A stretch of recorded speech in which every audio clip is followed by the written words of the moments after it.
You just had to stay up a little bit longer. Just a little bit longer and you'd have it figured out. Your living room looked like a tornado had swept through. There were torn up books and half-empty coffee mugs filled with every kind of caffeinated beverage. Your couch was where you were putting everything together. There wasn't enough room on the coffee table. But it wasn't until you expanded to the floor that you saw the true shape of the conspiracy. You blocked off the entrance to your door, but that was okay. It wasn't like you were going to leave until you had figured it out. And it was starting to come together beautifully. See, the maps were actually a code. The books were actually the maps. And once you started swapping them, that's when it all started clicking. That's when you felt your heartbeat hit a frequency that not even the caffeine could achieve.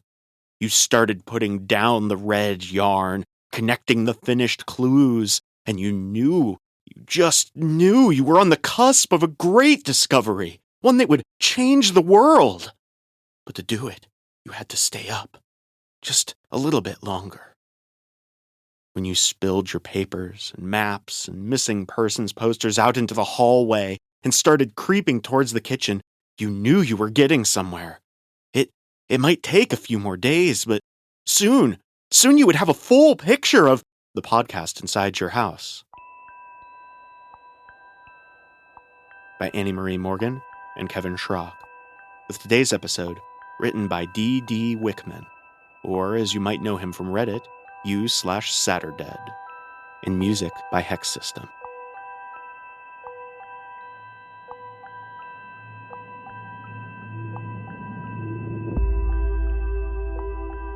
Season 2, Episode 13. I was hired to notice things out of place.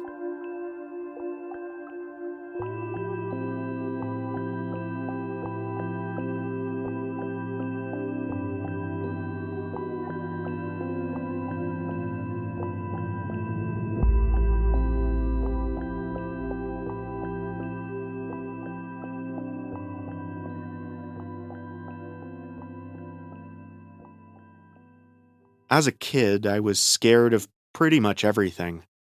At night, I'd see faces moving in the wallpaper. I'd see branches slither like snakes.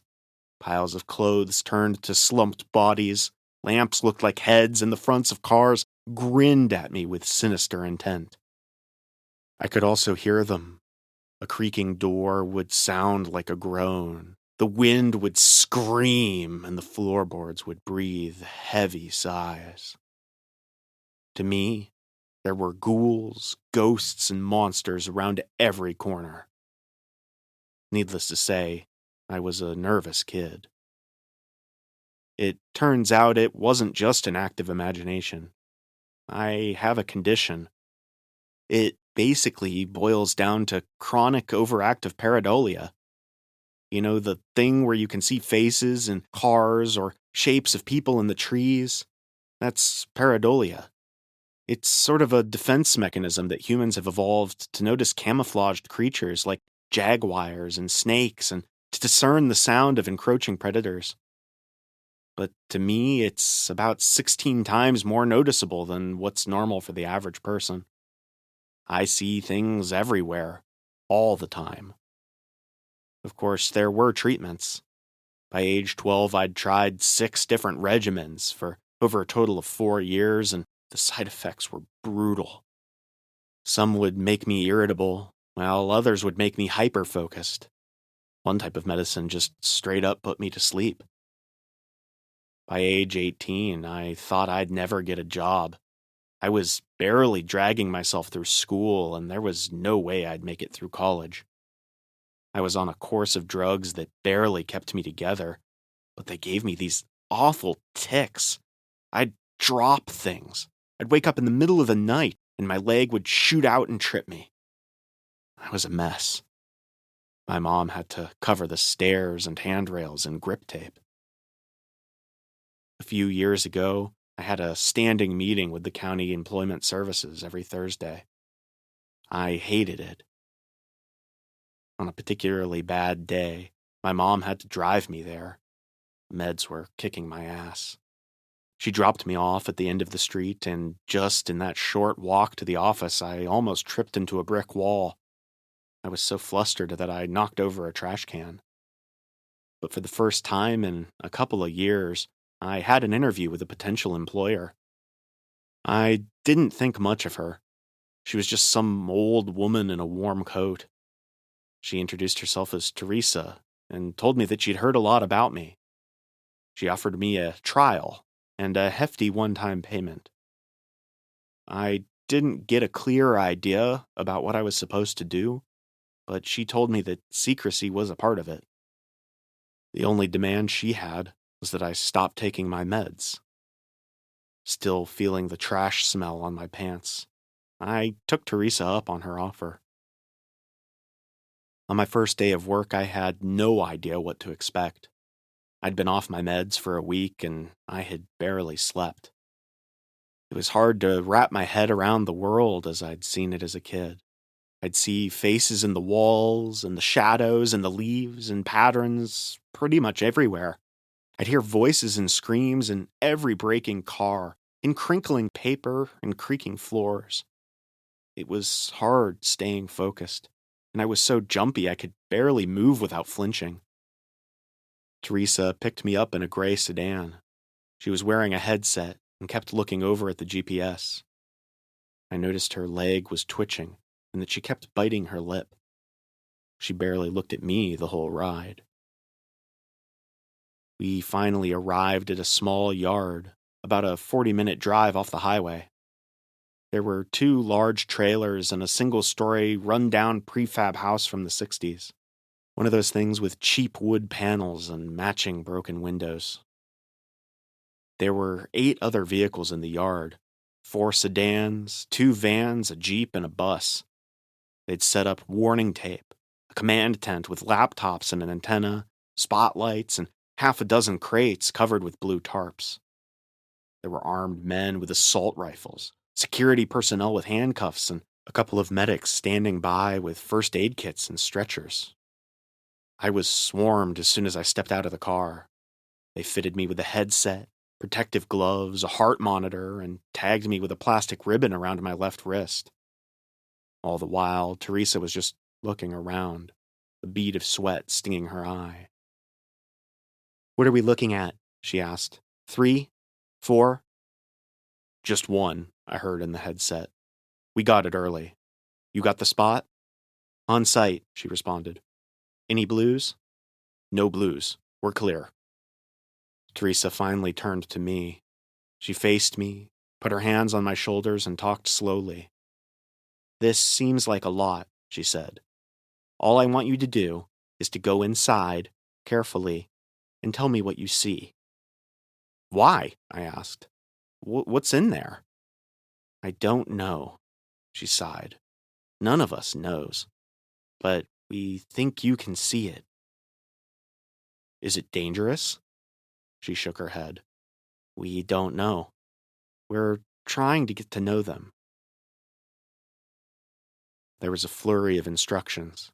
I had to sign a waiver, and they took pictures of me from 6 different angles and took several blood samples. They took a swab from my tongue, checked my eyes, and fitted me with a pair of safety goggles. Teresa took them from me just seconds later. "Nothing around the eyes," she said. "You need to see clearly." They asked me to approach the door while they were running some kind of diagnostic. Weapons checks, system checks, ready checks. It felt like we were launching a rocket. I could feel my legs shaking. "I'm with you all the way," Teresa said over the headset. "You can leave at any time, just tell me what you see. And I really mean what you see." A countdown began.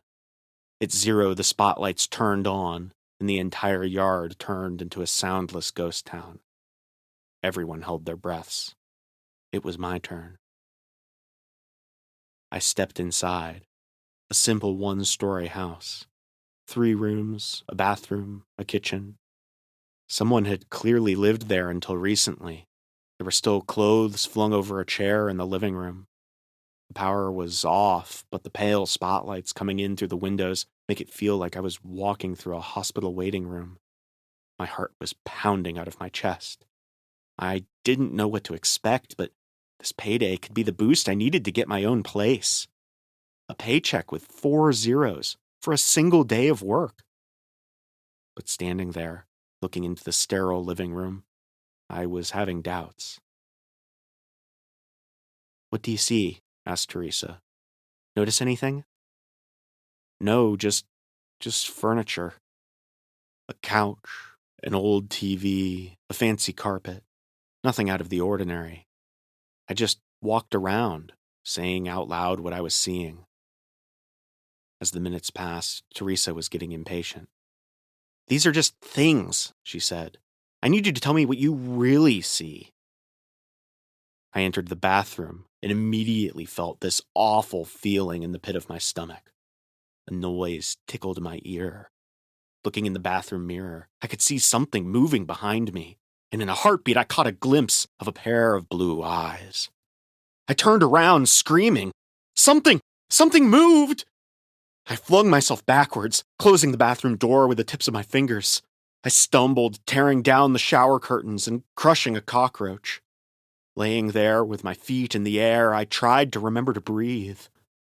Rarely have I ever been so scared that I had to remind myself to breathe.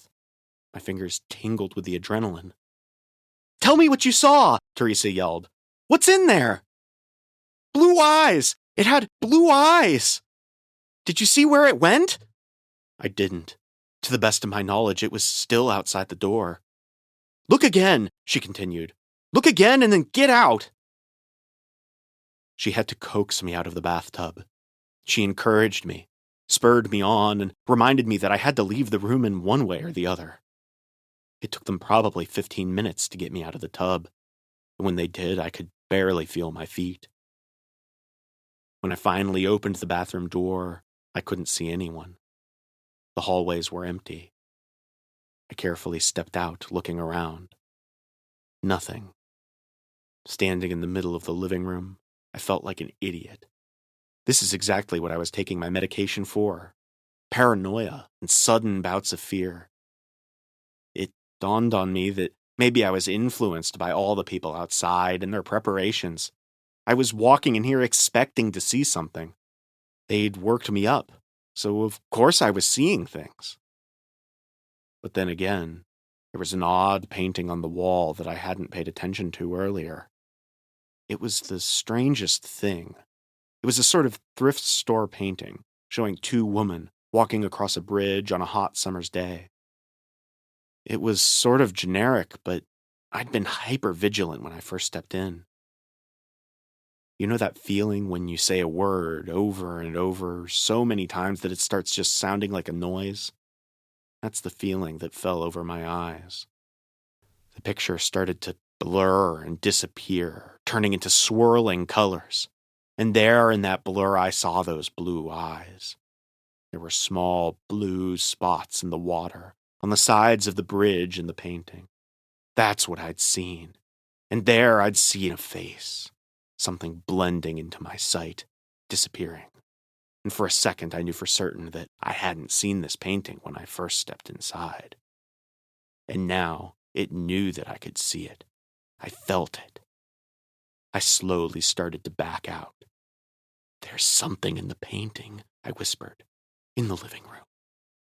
"You sure?" Teresa asked. "Absolutely sure?" "Absolutely." "Get out." I rounded the corner and heard the floorboards creak. I could no longer see the painting, and I could sense something move. Backing out of the front door and into the cool autumn air, I could feel hands on my shoulder, armed men pulling me back, and paramedics started to check my eyes with flashlights. They asked me all sorts of personal questions, like my name, my mother's maiden name, the name of the president.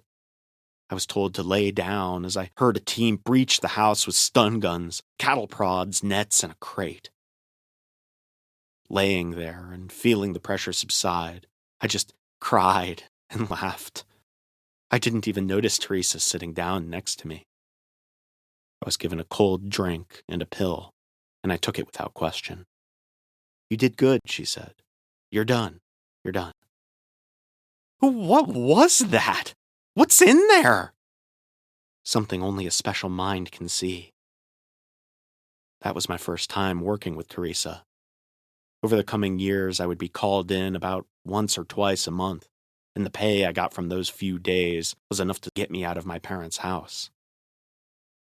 Teresa would check in with me weekly, and I had to submit to regular checkups. But more often than not, I was completely off the leash. I started to learn a bit more about the company I was working for and what they were doing. I started getting payments from Hatchet Biotechnia, a subsidiary of Hatchet Pharmaceuticals. My official title was contractor, a title that was repeated like a name. Teresa started going into greater details on what to look for and how to act, but that first mission was sort of a test to prove myself. I had no idea what I was actually proving, but it felt like my tendency to discern patterns and seeing dangers helped me along. I learned a bit more about their procedures. For example, they were adamant about checking for blues. This meant surveying the nearby area to look for some kind of infection, usually taking the form of miscolored flowers, most often blue, but not always. Sometimes tulips, most often sunflowers.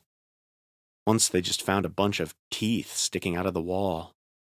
Whenever they checked for blues, this is what they would look for. Something overtly strange and unnatural. When something like this was found, the whole mission would be called off, and they would use controlled explosives to just take out the entire area. In more populated areas, they'd set up tents and use flamethrowers. I remember once, the week before Christmas, when 6 men with flamethrowers were called in to burn down a greenhouse. I'll never forget the way the flames reflected off their visors. To them, it all just looked like flames. But I saw something else. I saw bodies wreathed in the flames, heard screams in the shattered glass, and in the charred remains of melted plastic, I'd see pained faces glaring at me with hateful black eyes. Up until a few months ago, I had worked a total of 33 cases over 2.5 years. Every case, I'd step into a location and look for 1 to 3 things hiding in plain sight. Up until that point, I still had no idea what they actually were. Sometimes I'd catch a glimpse of something running past me, or see a pair of blue eyes looking at me from across the room. Every time, I just reported it and left. A chair, a fridge, a suspicious window. Hell, once it was a music box. This time, we were just coming up to a house. It was a rainy autumn evening, and the area was already set up when we got there. I saw a for sale sign knocked over by one of the Jeeps who'd taken a wide turn. I got suited up. Blood samples, plastic wrap, all that jazz. It was set up to be just another job. Although I was still nervous, I was getting better. "No blues?" asked Teresa. "None," said one of the armed men. "We're looking at a single tango."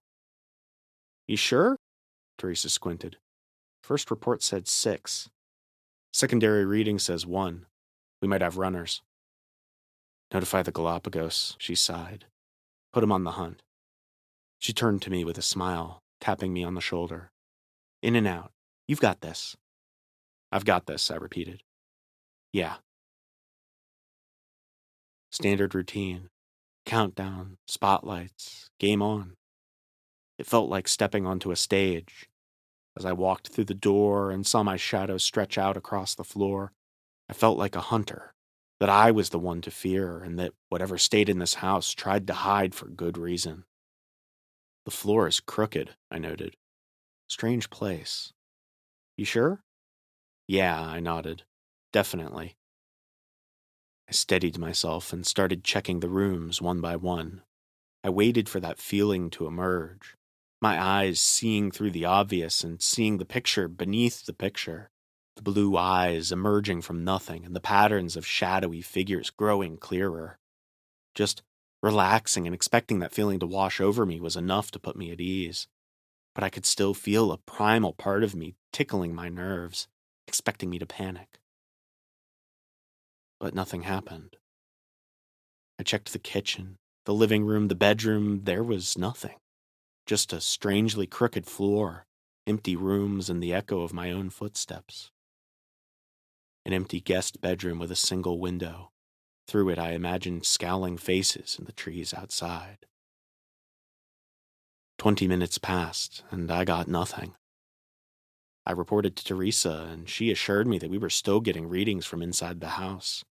Something was still in there with me, but I hadn't seen anything. I went through cycles of denial, fear, and anger over and over. What was I missing? Finally, I just sat down in the middle of the living room floor. I scratched my eyes, sighed, and tried to relax. Teresa, I'm not feeling it. Are you sure? There was no response. Teresa?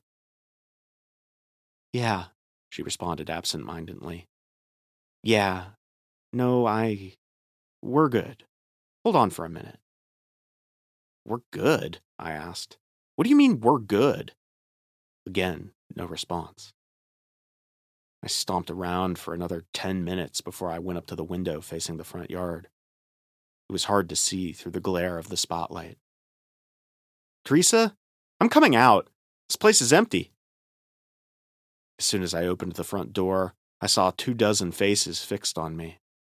Maybe they were surprised to see me, but I got the sense that there was something else.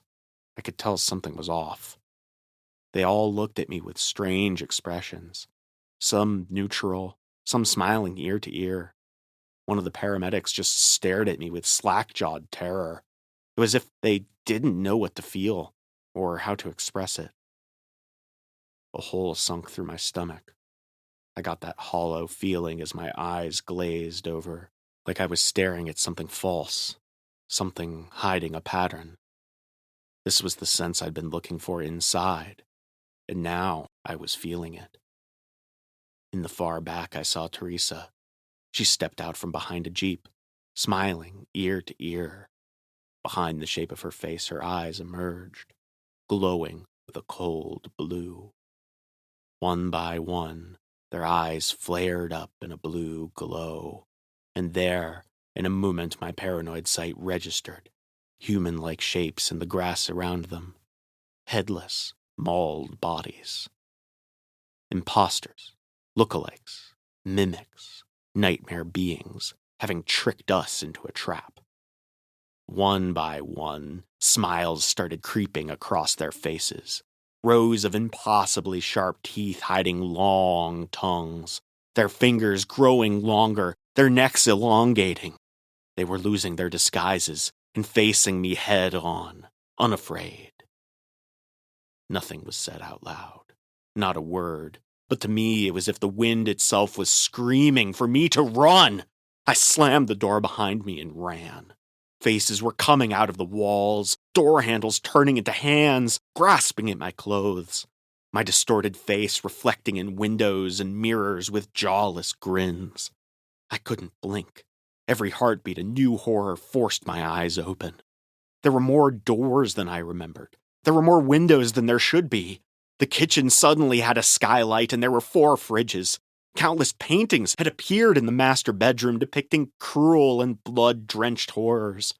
They were already here, trying to surround me, and my mind was racing to remember what was real and what wasn't. Rushing to the back of the guest bedroom, I remembered there being only 1 window. Now there were 2. I had to roll the dice, to take a guess, do something. As I grabbed the window frame, I imagined teeth slamming into my hands, tongues licking across my palms, wide smiles sating their hunger. But this time, it was just my imagination. I burst through the window and took off running into the woods. Through the night, I had just kept going. My chest hurt from holding the screams in. Without my medication, everything in the dark looked like something reaching for me, trying to eat me, trying to grab me. Creaking branches sounded like laughter, and howling winds were screams. I must have run for hours when my foot got caught between 2 rocks. As I tumbled to the ground, twisting my ankle, I saw them descend on me. I felt their fingers scratching me. I writhed on the ground, screaming for them to just let me go. To just please let me go. But after a few seconds, I realized I had just scratched myself on the underbrush. There was no one there. I was safe. I broke down crying, trying to ignore the twisted face reflecting off of the full moon above. Eventually, I made my way home. There were no messages waiting for me. All of my work numbers had been taken offline. All ways to contact them were just gone, and there was no info on the firm that had hired me. Hatchet Biotechnia exists only on paper. There's no location, no contact info, and no names attached. It's all a front. I haven't heard from Teresa since. I think that whoever I've been working for must have assumed I was dead. That's why I decided to share this anonymously. Those who know who I am can reach out to me. And for those who don't, I just have a word of warning. Be observant. Trust your intuition. It might save your life.